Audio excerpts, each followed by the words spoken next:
Scouts 122 X-ray, turn right at Alpha 6, contact ground. Scouts 4473, Salt Lake Tower, wind 320 at 8, traffic pulling in position, runway 34 left, clear to land. Southwest 376, RNAV to Sappy, runway 34 left, clear for takeoff.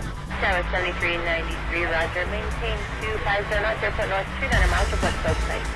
Maintain 250, airport to site, Scout 7393. Tower 7393, clear visual approach, runway 34 right. Southwest 376, contact departure.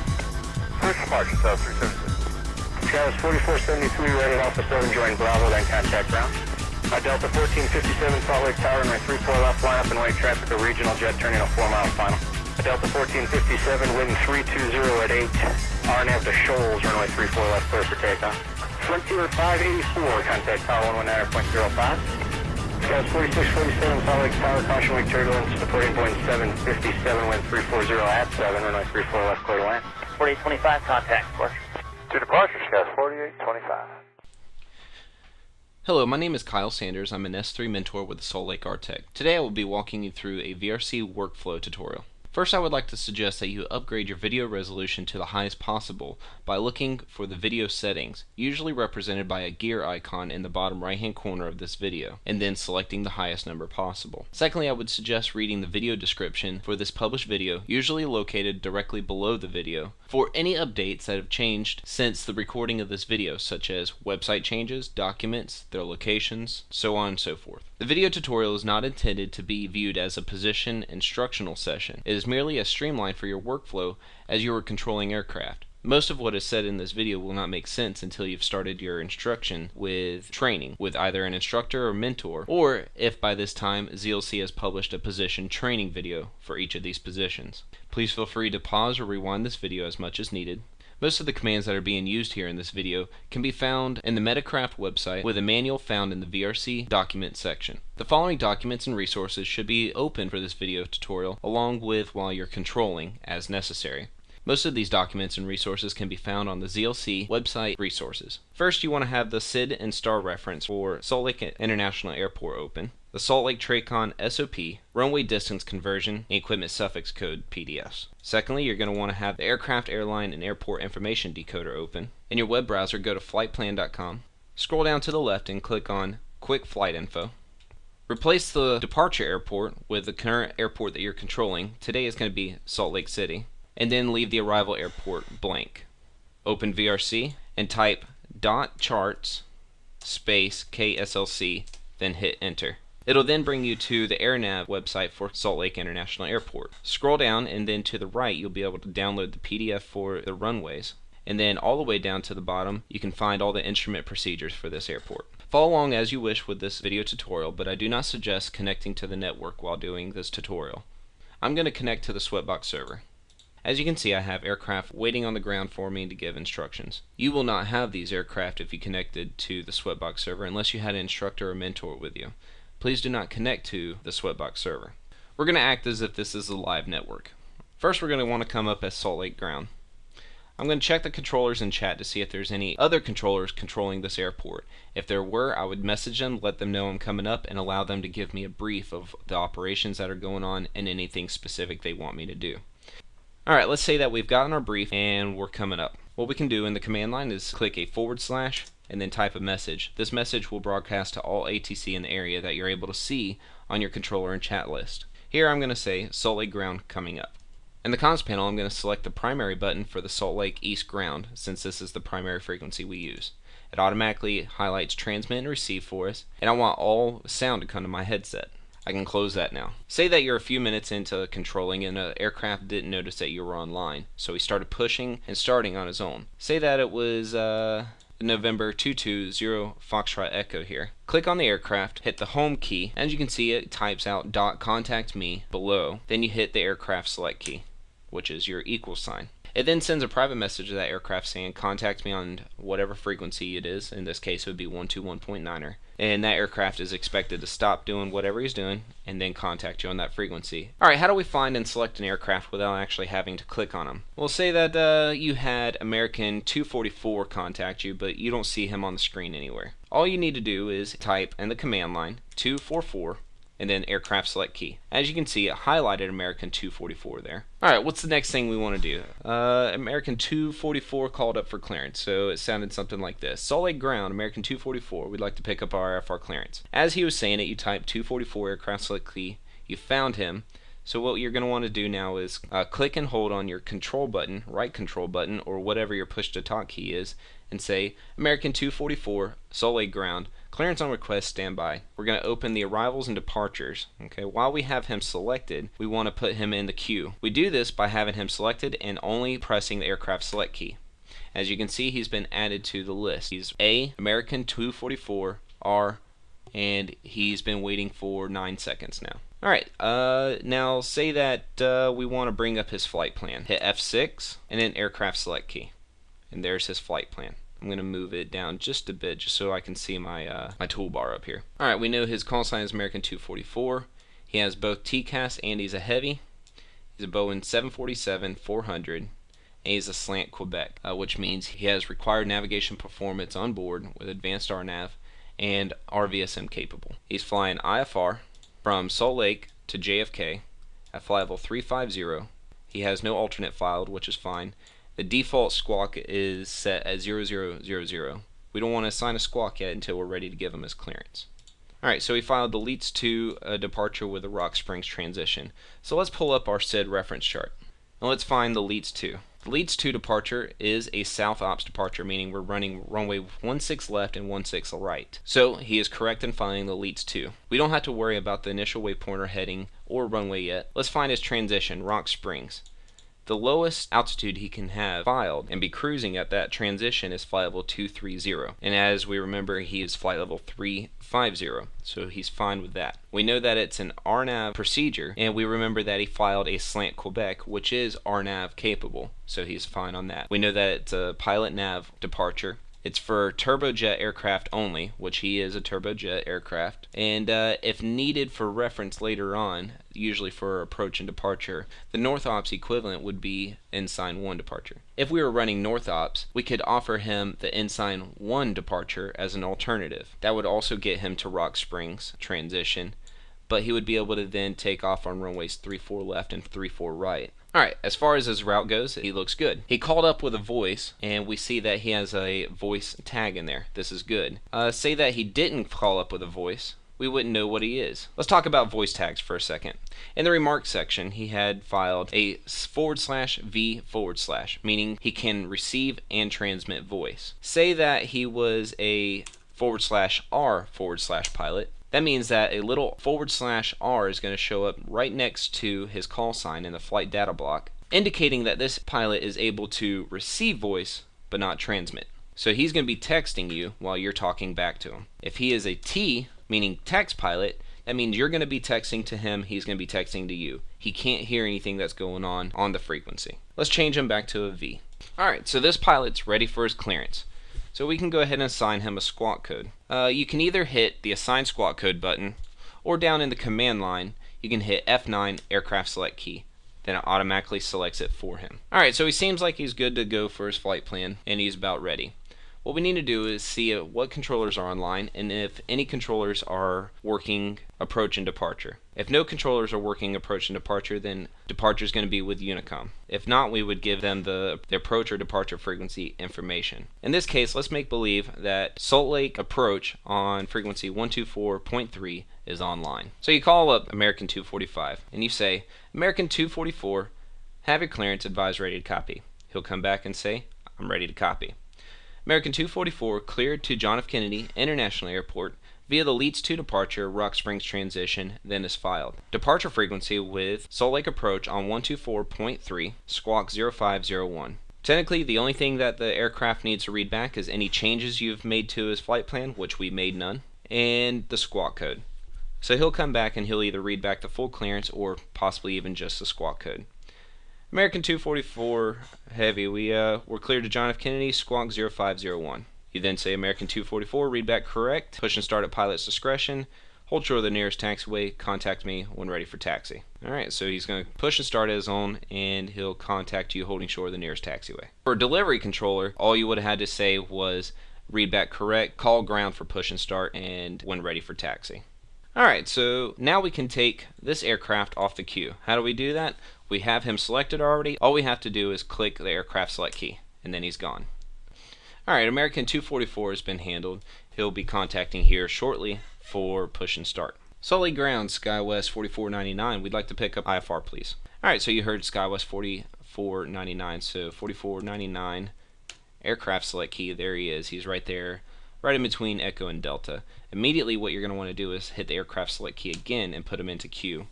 Then say SkyWest 4499, Salt Lake Ground, good day sir, clearance on request, standby number 1 in sequence. Alright, we're standing by, number 1 in sequence, 4499.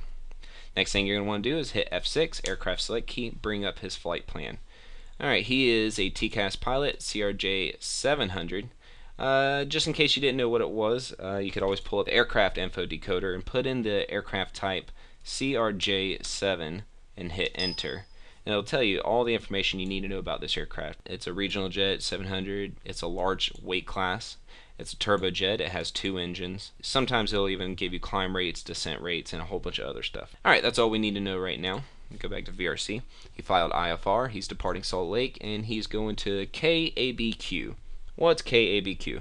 Let's go down to our web browser that we have put up. In the arrival airport, we're going to put KABQ and hit enter. This is going to tell you quite a few different things.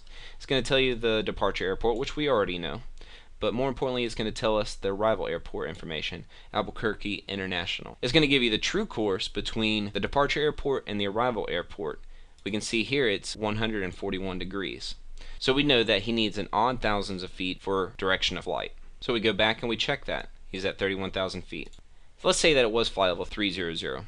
We'd have to call him back and say, SkyWest 4499, altitude filed for direction of flight invalid. I can offer flight level 290 or flight level 310. Oh, okay, so my apologies for that, sir. We'll take flight level 310. What we're going to do, we could type it into the cruise altitude box here, but a shortcut for it would be F5 and then type 310. He wanted flight level 310. Then aircraft select key. It automatically changes his cruise altitude now, flight level 310. Say that he wanted 7,000, for example.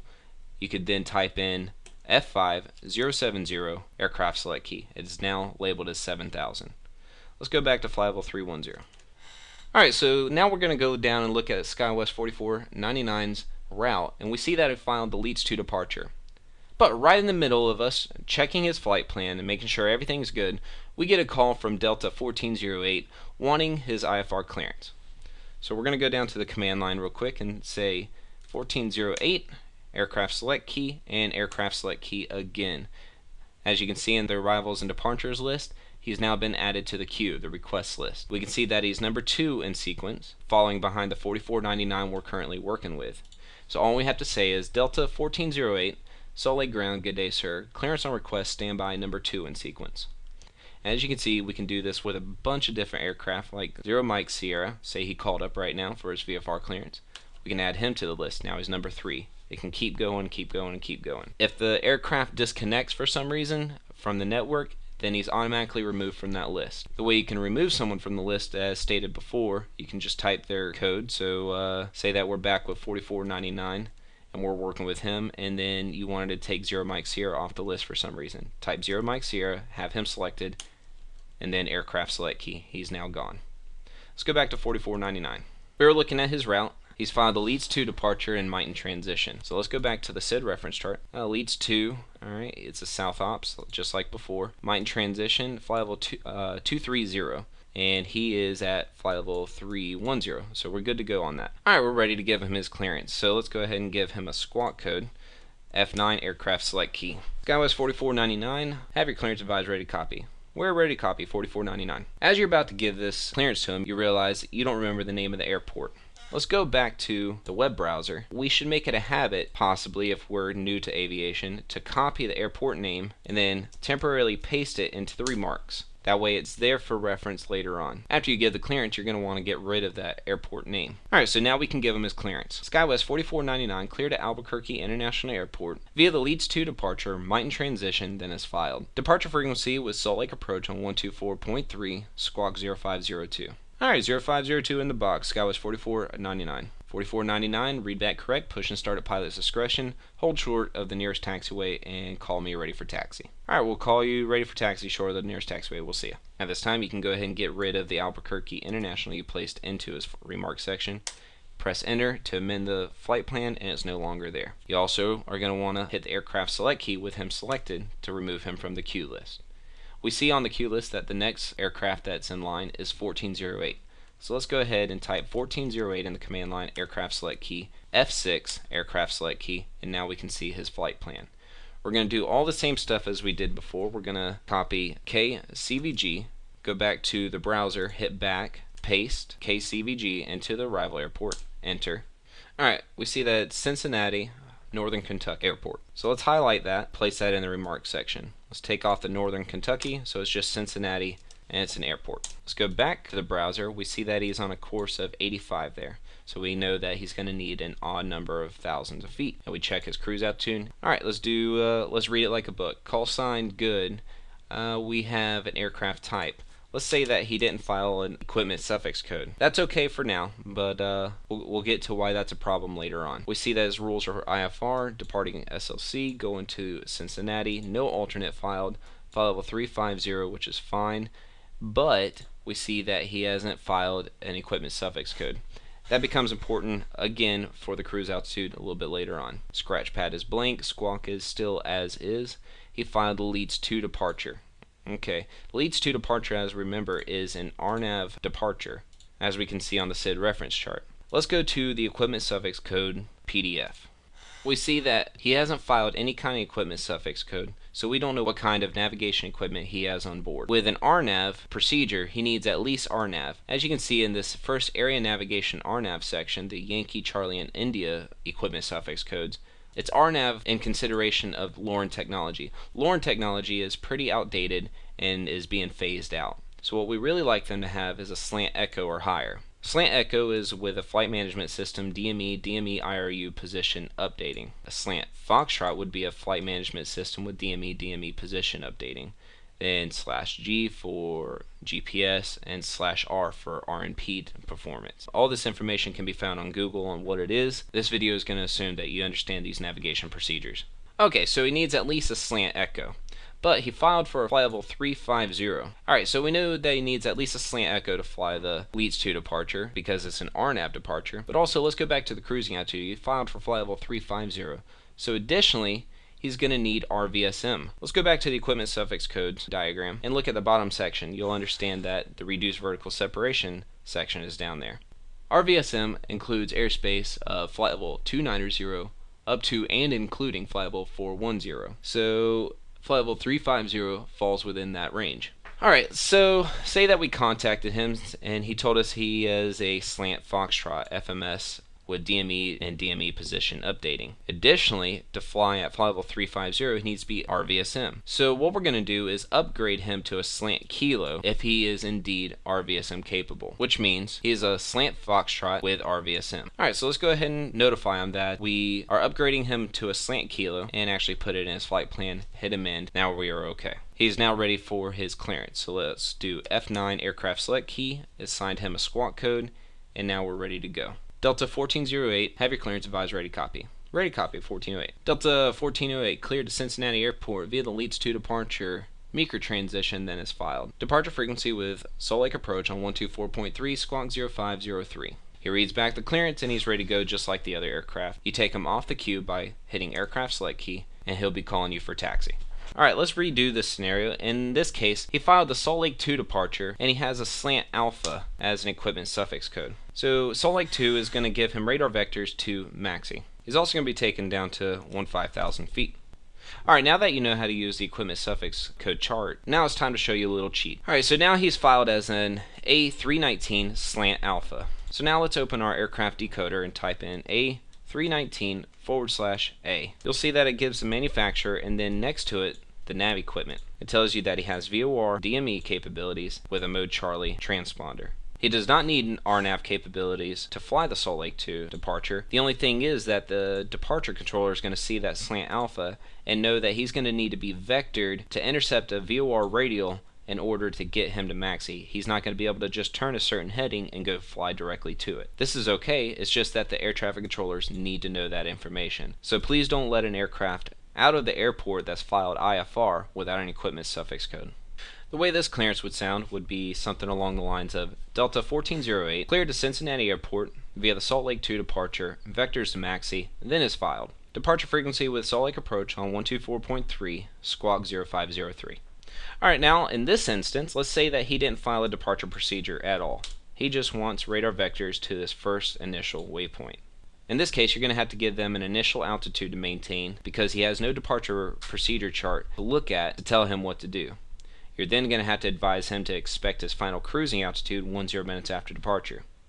The only time you get an initial altitude is when they don't file a departure procedure and when a departure or approach controller is online serving a departure position. If departure would be with Unicom, then his cruising altitude is what he expects immediately, so no initial altitude would be given. In this case, it would be Delta 1408 cleared to Cincinnati Airport via radar vectors maxi, then is filed. Maintain 10,000, expect cruising altitude 15,000, 10 minutes after departure.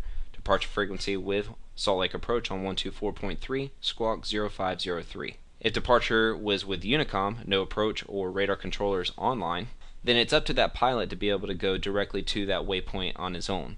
So he wouldn't receive vectors to maxi, then is filed. He would be expected to proceed direct on his own. So a clearance with Unicom would sound something like Delta 1408 cleared to Cincinnati Airport via direct maxi when able, then is filed. Maintain 15,000, departure with Unicom 122.8, squawk 0503. In the instance that you gave him an initial altitude with a radar controller online, what we have to do is give him the temporary altitude. Some people go and they click on pilots, they right click and they say temporary altitude, then click on 1000.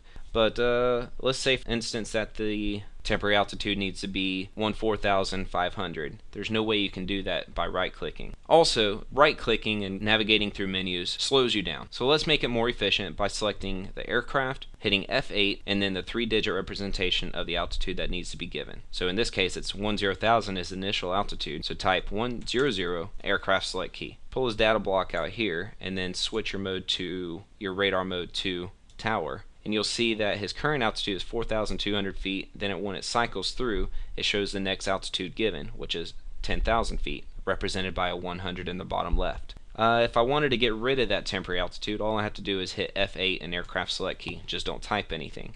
It then erases it, and it tells the next available altitude to this pilot is 15,000, represented by a 150 in the bottom left-hand corner of his data block. So let's put that 10,000 back in there. Just so you know, when working with text pilots, the alias file for the ZLC RTEC assumes that you give every pilot a temporary altitude when referring to an altitude. Now, most of our craft clearances will skip the altitude portion if you filed a departure procedure, but if you didn't, be sure to have that temporary altitude in there, or else it's going to give him the clearance wrong.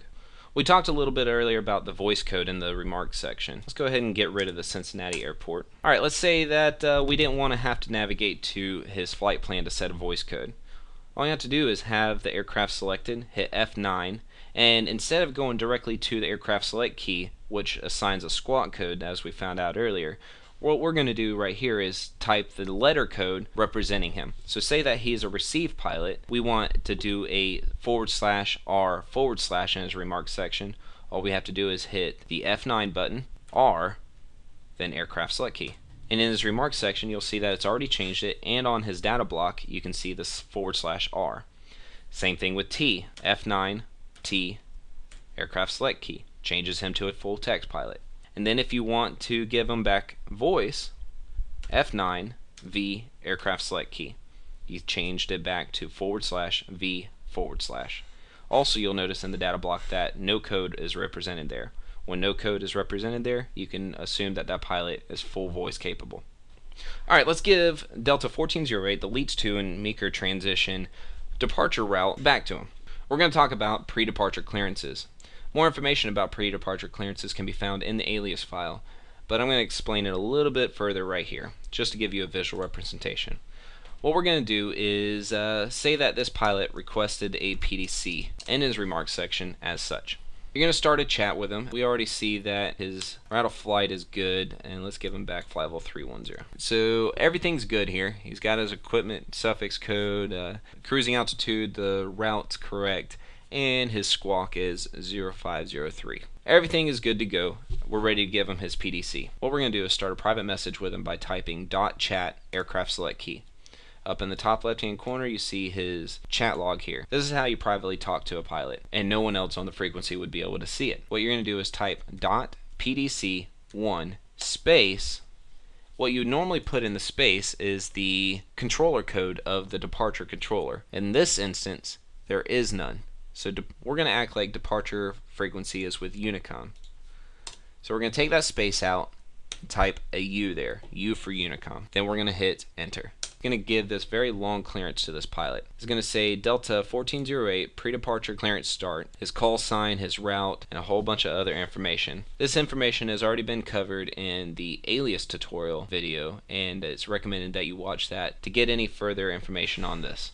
You can also Google pre-departure clearances and get a world of information there. I'm going to go ahead and close that private message with that pilot at this time. There's no reason for him to contact me at that time for push and start. He's already been given push and start instructions in that PDC. Next time I'm going to hear from this pilot is when he is holding short of the runway. You should know that you don't have to wait for a pilot to request a PDC to give him the PDC. As soon as he pops up and you see his flight plan request a PDC, give it to him. Also, if we're running an event that we're simulating pre-departure clearances, go ahead and just give the pilots their pre-departure clearances as soon as you're done looking over their flight plan and everything is correct. If something is wrong with the flight plan, private message that aircraft and tell him there's something wrong in which we need to speak about his flight plan. Once everything is corrected, you can then give him a voice clearance, or if he wishes, you can then give him a PDC as such. Alright, so now we're going to move more into a ground control situation. We're going to go back up to settings, radar mode, and ground. Alright, American 244 is holding short of Echo and ready for taxi. He just called you up. So American 244, we highlight him and we check him out. We see that he's squawking Charlie. How do you know that he's squawking mode Charlie? If you look down here at 4661 here, you see how he has more of an asterisk look here. And then the Delta 1408 is more of just a dot. The one that's more of just a dot means that he's squawking standby. Airport surface detection equipment is used at Salt Lake International Airport. The aircraft should be squawking mode Charlie prior to entering a taxiway. American 244 Heavy here is correct. The VRC program cycles through. You see a little H here off to the bottom right. That means that aircraft is considered heavy. So you refer to his call sign and then heavy. Alright, but what we do see is that in the cycling on the bottom right of his flight data block, is showing 0000. First two zeros standing alone with an H is his speed. That means he's holding still right now. The next cycle through is a series of 4 zeros. That's what he's squawking at that time. So what we need to do is open his flight plan by hitting F6 aircraft select key and see what he's supposed to be squawking. He's supposed to be squawking 0501. So you can't give him taxi instructions until he's doing this. It's a good practice to not let him start taxiing until he's squawking the correct code and mode. So let's tell him, American 244, please squawk 0501. American 244, sorry about that, we're squawking 0501 now in the box. As you can see in the bottom right hand corner, it stopped cycling through. All it shows now is his speed. This means he is squawking the correct code. At this time, now we need to know what runway to send him to. Usually you send him to the closest runway, in which in this case it would be runway 16 left. But what we're going to do now is go back to the SID reference chart and see that he filed the leads to departure. Leads to departure wants him to go to runway 16 right whenever possible. So let's send him to runway 16 right. American 244 Heavy, runway 16 right, taxi via Echo, Foxtrot 2, Foxtrot Bravo, Salt Lake altimeter 3002. Alright, we're going to 16 right via Echo, Foxtrot 2, Foxtrot Bravo, and we have the altimeter American 244 Heavy. At the same time, SkyWest 4499 just called you up for taxi, so we see the same problem with them. Also that they are squawking mode standby. So what we can do now is look at what this aircraft is supposed to be squawking, 0502. SkyWest 4499, recycle transponder, squawk mode Charlie, and 0502. Alright, we're recycling transponder and we just put 0502 in the box. Runway 16 right, taxi via Bravo, Salt Lake altimeter 3002. Alright, taxi to via Bravo to 16 right. We have the altimeter, SkyWest 4499. Alright, a cool little trick on the ground here is we can see that American 244 and SkyWest 4499 are probably going to intersect here. So I'm going to tell American 244 to give way to him. I'm going to hold down Control and Shift and click SkyWest 4499. It'll give him a text, give way to the CRJ at your 11 o'clock. Proper phraseology would be American 244 heavy.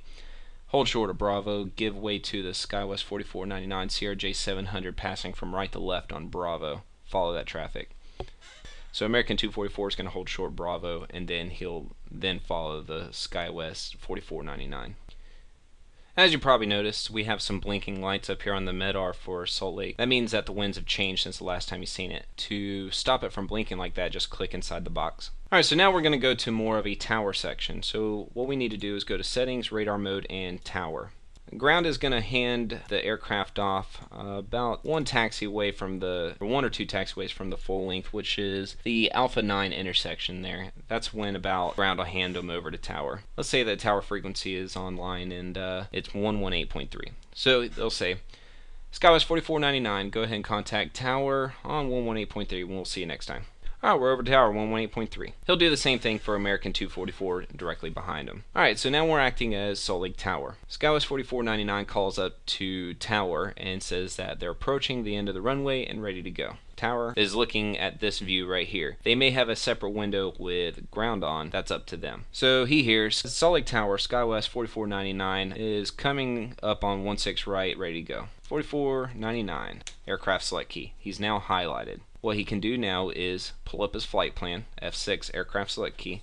He sees that he is going for the leads to departure. So what he does is pull up the SID reference chart and sees that on leads to, the first waypoint is RNAV to PIG, and he has to say RNAV to PIG, and then the pilot has to confirm that the first waypoint in their FMC or route for the departure is in fact PIG. If that pilot does not confirm that first waypoint, then a takeoff clearance must be canceled until that pilot can confirm that next waypoint. So clearance for this aircraft would be something along the lines of SkyWest 4499, Salt Lake Tower, good day sir, winds 170 at 13, RNAV to PIG, runway 16 right, clear for takeoff. And SkyWest 4499 comes back and says, okay, we got the wind for runway 16 right, clear for takeoff. SkyWest 4499, cancel takeoff. I need you to confirm that first waypoint, RNAV to PIG. Most pilots aren't going to really understand what you're talking about. This is a new regulation that was put into effect in the end of 2012, I believe, where, as you can see on the SID reference chart,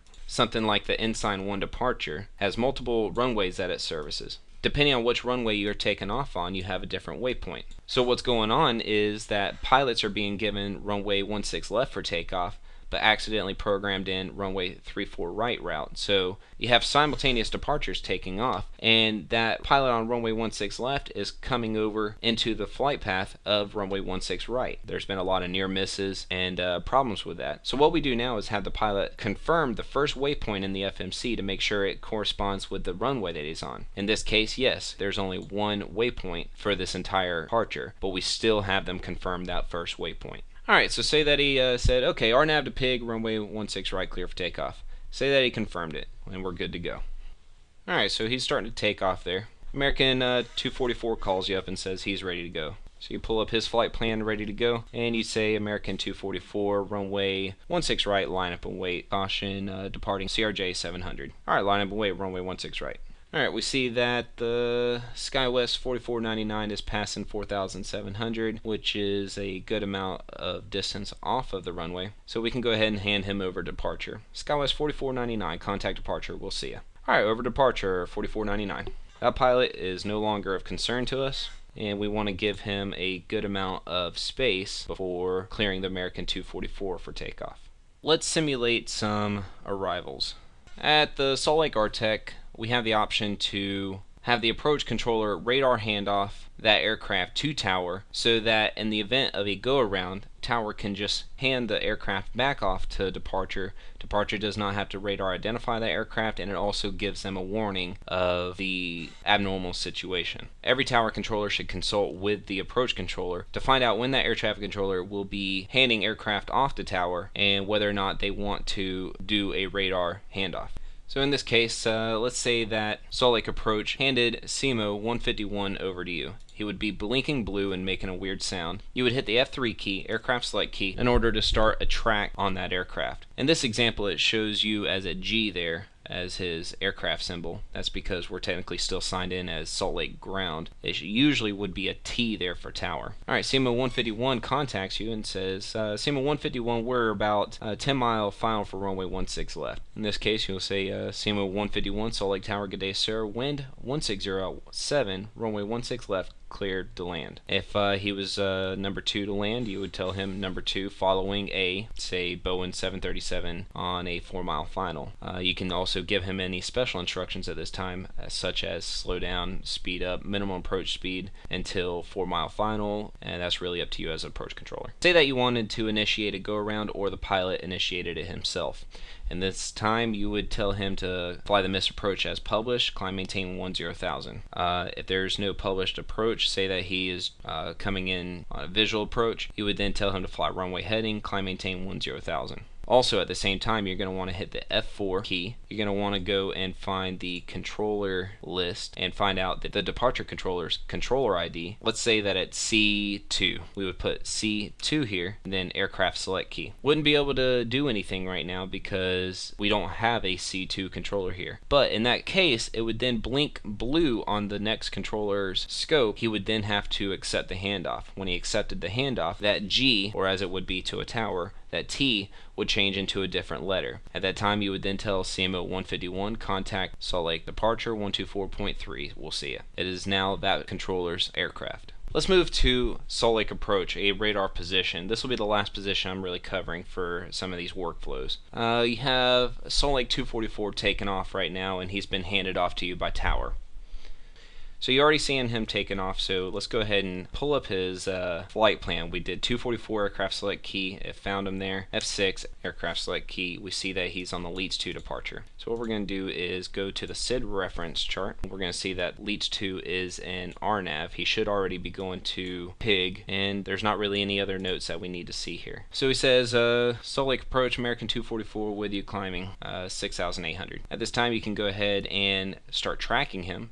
F3 aircraft select key. Again, it shows up as a G here because we're still logged in as Salt Lake Ground. And you can then tell him American 244, radar contact, climb via the Leeds 2 departure, flight level 230. He can go up to flight level 230 because that's the top of your airspace. Prior to him reaching flight level 230, you're going to hand him off to Unicom. He'll be able to climb to his flight level 350 cruising altitude. Alright, so now let's get rid of that track there by dropping it by F4 aircraft select key. And we want to get rid of his data tag as if he's a new aircraft, so we're going to hit F1 aircraft select key. So new aircraft, let's say he is an arrival and we need to radar identify him. Alright, so you don't see him at all, so he calls up Salt Lake Approach American 244 checking in.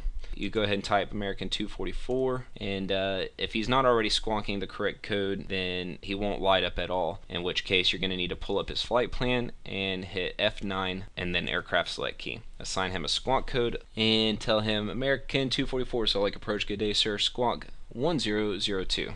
Alright, 1002 in the box, American 244. You see his data tag come up. At that time you can then hit F3 aircraft select key. You're now tracking this aircraft. Find the nearest VOR station, right now it's Ogden, and give a distance. American 244, Salt Lake Approach, radar contact 22 miles south of the Ogden VOR, 10,000 feet. So you now radar identified him. I lost American 244 back there due to limitations with the Sweatbox server. So to show you these next examples for the radar positions, I'm going to zoom back down. I'm going to take the VRC back to a ground position. And let's say that we have Delta 1206 radar identified here. And we want to hand him off to the next controller, say tower for an arrival, or to center. What we're going to do is we're going to hit F4 as if we're going to drop his track, but we're not going to hit aircraft select key to drop the track.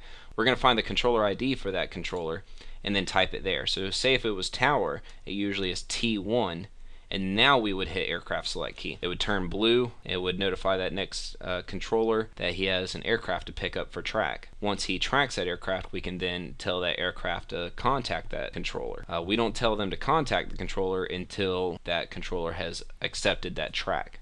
Alright, so say you're closing down, you have another controller coming online to take over your position, and they've already logged on as, say, SLC_2_APP for the second controller coming on, and they have a controller ID of A2. What we're going to do is we're going to type the dot command of dot transfer space A2, or whatever that controller's controller ID code is, and then we're going to hit enter. Once we hit enter, it's then going to allow that other air traffic controller to pick up tracks on all those aircraft. From that point on, you give them a brief and you sign off. I hope this little workflow tutorial was helpful, and there's way more to learn in the manuals in which you can find at the Metacraft website with the VRC section. I do suggest you reading through those. It'll make your life a lot easier. Some of this stuff may have come on a little bit too overwhelming. I did bring it a little bit fast, and I would suggest you just running through some of the key commands that are useful to your position and working your way through it very slowly. That way you understand it. Try to use more of the key commands rather than right clicks. The way I like to look at it, the way I tell my students, is every time you right click, you owe me $500. With that mentality, it's a little bit hard at first to control aircraft because you have to find out which key to press, what command, where does it work here, how does it work. But it really doesn't take all that much time to do that. And once you do that, you become a much better and more efficient controller than you were before. So let's not create the bad habits of right clicking everywhere, and let's learn some dot commands and use the F key shortcuts. Alright, I can't wait to see you on the scopes. Good luck.